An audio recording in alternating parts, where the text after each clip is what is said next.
नमस्कार मैत्रिणींनो, मी खुशी तुम्हा सर्वांचं स्वागत करते खुशी फॅशन पॉइंट मध्ये। मी जो हा ब्लाउज वेअर केलेला आहे हा पुढील गळ्याची ही नेक डिझाईन खूप ट्रेंड मध्ये आहे आणि ह्याच ब्लाउजची कटिंग, स्टिचिंग आणि ही गळ्याची डिझाईन आपण आजच्या व्हिडिओमध्ये बघणार आहोत।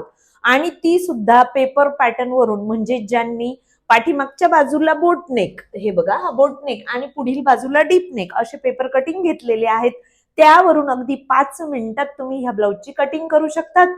आणि शिलाई सुद्धा कशी करायची ते मी व्हिडिओमध्ये पुढे सांगितलेलंच आहे। तुम्ही ब्लाउजचा लुक बघा, खूप छान सुंदर असा फिटिंगला बसलेला आहे। ही नॉड आहे, ही अशी इथं बांधायची आहे आणि पाठीमागच्या बाजूला तो ओपन घेतलेला आहे। इथली फिटिंग ही मस्त आलेली आहे, बाही सुद्धा छान आहे। हे बघा, तुम्हाला फिटिंग सुद्धा दाखवते। चला तर मग जास्त वेळ न घेता आजच्या व्हिडिओला सुरुवात करूया। त्यासाठी बघा मी अस्तर घेतलेला आहे 1 मीटर आणि बघा हा मेन फॅब्रिक आहे, म्हणजेच ब्लाउज पीस हा सुद्धा 1 मीटर आहे।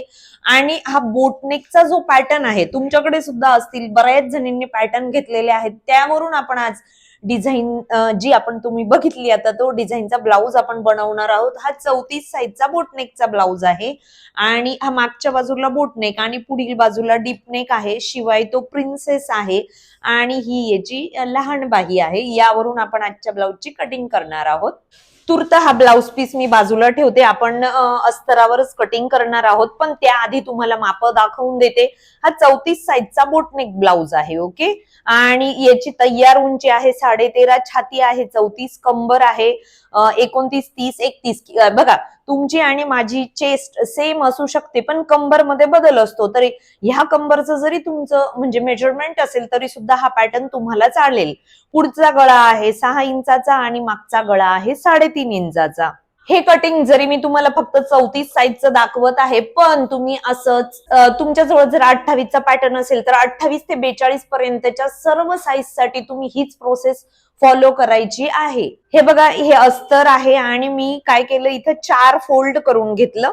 आपण काय करूया, सर्वात आधी बाहीची कटिंग करून घेऊया। सर्वप्रथम खालच्या बाजूने कापड सरळ करून घ्यायचा, एकदम म्हणजे कटिंगची ही सर्वात महत्वाची टिप्स आहे किंवा हा एक नियमच आहे असं म्हटलं तरी चालेल। आधी चेकच करून घ्यायचं, बऱ्याच वेळेला काय असतं ना, इथं कापड नसतं आणि कटिंग झाल्यानंतर आपलं लक्षात येतं, म्हणून मी हे मार्किंग करून घेतलं। मला तयार बाही 11 इंचाची पाहिजे आहे, म्हणून मी इथं 12 इंचावर एक मार्किंग करून घेते। तेवढंच अंतर पुढच्या बाजूला यावं म्हणून एक मार्किंग करते। या मार्किंग वर एक रेषा ड्रॉ करून घ्यायची। आता पॅटर्न बघा, हा छोटा बाही आहे बरोबर, तर इथं ती बाही आहे जवळपास 5.25 इंचाची। तयार बाही ही 4.25 ची बनेल, पण मी जशीच्या तशी इथं ठेवणार आहे। बंद बाजूकडे ही बंद बाजू ठेवली आणि आहे तशीच्या तशी मला बाही इथं फक्त ड्रॉ करून घ्यायची आहे। हे ड्रॉ करून घेतलं आहे बघा, आणि इथं जो खाचा आहे इथं सुद्धा आपलं मार्किंग करून घ्यायचं आणि पुढील बाजूला आपण खोल कटिंग करत असतो बरोबर, तर ते खोल कटे शेपचं पण इथं हे मार्किंग करून घ्यायचं। त्यानंतर दंड घेरा, आता ही छोटी बाही आहे त्यामुळे आपण डायरेक्ट असं घेऊ शकत नाही, तर इथं दंड घेरा आहे माझा 5.25 इंच, म्हणून 5.25 इंचावर एक मार्किंग करते। त्यापुढे 1.5 इंच शिलाई मार्जिन। आता बघा, हे दंड घेराचं मार्किंग डायरेक्ट असं सरळ स्केलने घ्यायचं नाही, तर आपण काय करतो, इथं गोलाकार जी आपली स्केल असते तिचा वापर करून आपल्याला इथं हे मार्किंग करायचं आहे। बघा मी अशा पद्धतीने हे ठेवून घेते आणि इथं हे मार्किंग करून घेते दंड घेराचं आणि हे बाहीचं। आता हे आपण कटिंग करून घेऊया। जे बाहेरील मार्किंग आहे त्यावरूनच कटिंग करायची आहे। हे बरोबर इथंही कट करून घेऊया। हे कट्स देऊन दिले, इथं मध्यावर कट्स द्यायचा आणि त्यानंतर पुढील बाजूला आपण खोल कटिंग देत असतो ना, तर ती देऊन द्यायची आहे। ही आपली बाहीची कटिंग झालेली आहे। इथे बाहीची कटिंग झाली, त्यानंतर आपण आता हा जो ब्लाउज पीस आहे आता हा डबल फोल्ड करून घेतला। आधी आपले 4 फोल्ड होते, ही बंद बाजू आहे आणि सुटे पदर हे समोरच्या बाजूला आहेत। बघा बंद बाजू आहे ना, तर इथं मी हा पुढील पार्ट ठेवणार आहे, कारण याची सुद्धा पुढील बाजू आपल्याला बंद घ्यायची आहे आणि पाठीमागच्या बाजूला आपण ओपन ठेवणार आहोत। आता हे बरोबर बंद बाजूकडे ठेवलं आणि आहे तसंच्या तसं आपल्याला काय इथं मार्किंग करून घ्यायचं आहे। लक्षात राहू द्यायचं, हे नेहमी जर का तुम्हाला फ्रंट बंद ठेवायचा असेल आणि बॅक ओपन असेल तर ही पुढील बाजू आपली नेहमी बंद बाजूकडे आली पाहिजे अस्तराच्या, आता मी इथं गळा ड्रॉ नाही करणार आहे, कारण आपण इथं गळ्याला डिझाईन देणार आहोत. इथं फक्त मी मार्किंग करून घेतलं आणि याची कॅनव्हासवर कटिंग करणार आहे म्हणून. अशा पद्धतीने हे फ्रंट पार्टचं आपलं मार्किंग झालं. हा आपला फ्रंट पार्ट झाला. याच्याच बाजूला आता मी हा पाठीमागचा भाग ठेवते. हा आपण ओपन ठेवणार आहोत, त्यामुळे इथं कुठेही ऍडजस्ट केला तरी सुद्धा चालेल. आणि पाठीमागच्या बाजूला इथं आय आणि हुक येणार आहेत, त्यामुळे इथं ती मार्किंग करायला विसरायचं नाही. आय हुकच्या पट्टीसाठी आपल्याला बघा इथं 1/2 इंच एवढं मी मार्किंग करून घेते आणि आहे तसाच्या तसा पार्ट आपल्याला ड्रॉ करून घ्यायचा आहे. हे आय हुकच्या पट्टीचं मार्किंग, त्याच्या पुढे मी हे मार्किंग केलं आणि हा बघा हा पाठीमागचा भाग इथं आपला ड्रॉ झालेला आहे. आणि लगेचच हे जे बॅक साइडला आपण टक्स देतो ना, त्याचंही मार्किंग करून घेतलं. हा पाठीमागचा भाग जिथं ड्रॉ केला ना, त्याच्याच बाजूला हा प्रिन्सेसचा दुसरा पार्ट मी इथं घेतलेला आहे तसंच्या तसं मी हे पूर्णपणे ड्राफ्टिंग करून घेतलं. आता आपण हे पार्ट कट करून घेऊया. हा पार्ट कट केला. इथं मी गळा कट केलेला नाहीये, आपण याचा गळा कॅनव्हासवर करणार आहोत, शिवाय त्याला डिझाईन सुद्धा घेणार आहोत.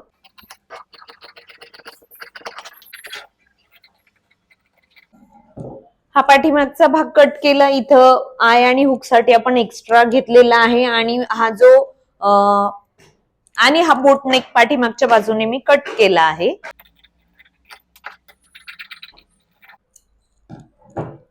हा इथे ब्लाउज पीस घेतलेला आहे, याला मी आता 4 फोल्ड करून घेणार. हा ब्रॉकेटचा ब्लाउज आहे, त्यामुळे डिझाईन आणि सिक्वेन्स लक्षात घेतला आणि बरोबर इथं 4 फोल्ड करून घेतल्या. आणि ही जी बाही कट केली होती आपण, तर ती इथं बरोबर बंद बाजूकडे ठेवायची आणि ही सर्व बाजूंनी अर्धा इंच एक्स्ट्रा कापड घेऊन कट करून घ्यायची. ही बाहीची कटिंग झाली. आता हा ब्लाउज पीस डबल फोल्ड करून घेतला आणि ही बंद बाजू आहे. आता पुढील भाग आपण काय करणार आहोत, बंद घेणार आहोत आणि पाठीमागचा भाग ओपन आहे, त्यामुळे हा जो पुढील पार्ट आहे हा बरोबर बंद बाजूकडेच असला पाहिजे. म्हणजे मी आता इथं बंद बाजूकडे ठेवला, हे बरोबर पुढील म्हणजे बंद बाजूकडे ठेवलं. त्यानंतर हा प्रिन्सेसचा पार्ट घेतला. इथं आपल्याला जिथं ऍडजस्ट होईल तिथं आपण करू शकतो. जास्तीत जास्त कापड कसं वाचेल ते बघायचं. बॅक आपली ओपन आहे, त्यामुळे ती कुठेही ठेवली तरी सुद्धा चालेल. हे मी सगळं जवळ ठेवून घेतलेलं आहे. आता सर्व बाजूंनी अर्धा इंच एवढं एक्स्ट्रा कापड येईल अशा पद्धतीने आपल्याला हे कट करून घ्यायचं आहे. हा बंद बाजूकडे हा पार्ट कट केला.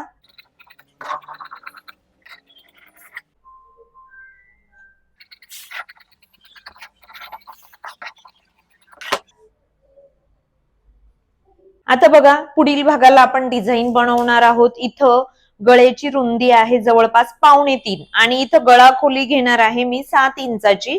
इथं 7 इंचावर एक मार्किंग करून घेतलं आणि इथं अशी एक आडवी रेषा ड्रॉ करून घ्यायची.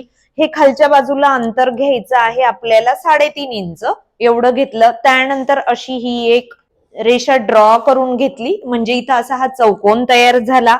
हा जो कोपरा आहे ना, तर इथून जवळपास 2 इंचावर एक मार्किंग करून घ्यायचं आहे. हे बघा आता मी असं केलं ना तसं, आणि इथं अशी एक रेषा ड्रॉ करून घ्यायची आणि त्यानंतर मी इथं असा गळ्याचा शेप देणार आहे.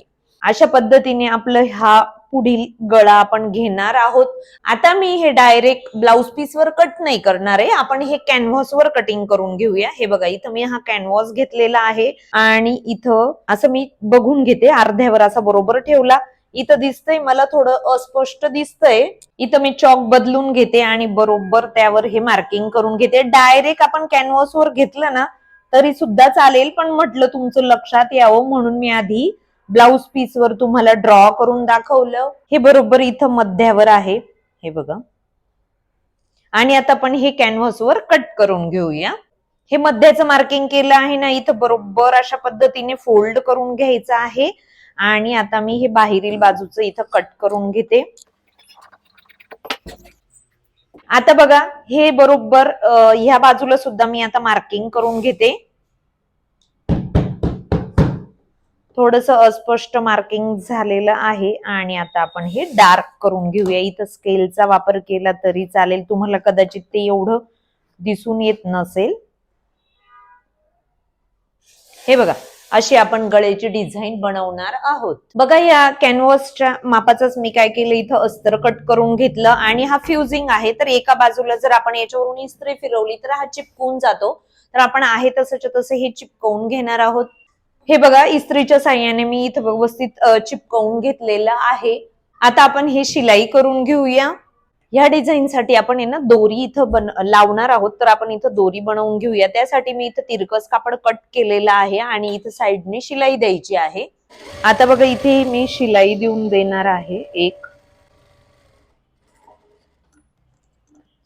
त्यानंतर सुई धाग्याच्या साह्याने आपण हे काय करून घेऊया, पलट करून घेऊया. हा एक टाका, हा दुसरा टाका दिला, सुई उलटी करायची आणि यामध्ये टाकून द्यायची अशी.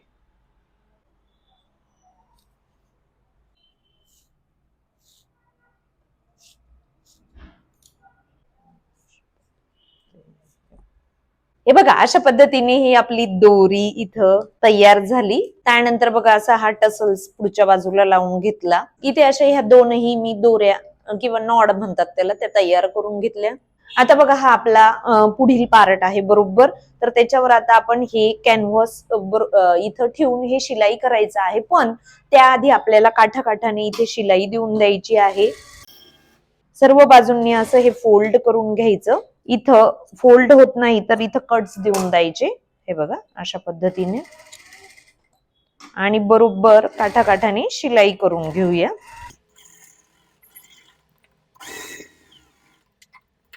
हे बघा आता बघा याचा मध्य इथं हे मार्किंग कट्स तर दिलेलेच आहेत, तर तिथं बरोबर हे अशा पद्धतीने ठेवायचं आणि आपण आता ह्या पिन लावून घेऊया.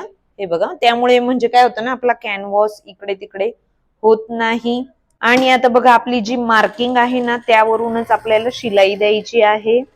सुई आतमध्ये ठेवायची आणि त्यानंतर आपण इकडं असं हे टर्न करून घ्यायचं. आता हा जो कोपरा आहे ना, इथं बरोबर आता ही जी आपण नॉड बनवली होती ती बरोबर इथं ऍडजस्ट करायची. हे बघा इथं व्यवस्थित अशी ठेवून घ्यायची, किंवा तुम्ही आधी जरी शिवून घेतली असती तरी चालली असती. पण मी इथं बरोबर बोटाच्या, हे बघा असं बोटाच्या साह्याने चेक करून घेतलं. इथं बरोबर ती ऍडजस्ट केली आणि इथं थोडीशी लॉक शिलाई द्यायची आणि त्यानंतर पुन्हा हा जो आपलं डिझाईनचं मार्किंग आहे त्यावरूनच आपल्याला शिलाई करायची आहे. हे डिझाईनच्या इथे ही दुसरी नॉड लावायची आहे, ही सुद्धा बरोबर इथं ऍडजस्ट केली. इथं बोटाच्या साह्याने मी चेक करून घेतलं इथंच बरोबर ती मार्किंग वर आहे का, हे बघा. आणि आता आपण इथं शिलाई करून घेणार आहोत. इथं सुद्धा शिलाई थोडीशी लॉक करायची, सुई आतमध्ये ठेवायची, त्यानंतर कापड टर्न करायचा. म्हणजे हे ज्या दोऱ्या आहेत ना या अशा बाहेर आल्या पाहिजे, हा लक्षात असू द्या. आणि जे मार्किंग आहे त्यावरूनच आता आपण शिलाई करून घेऊया.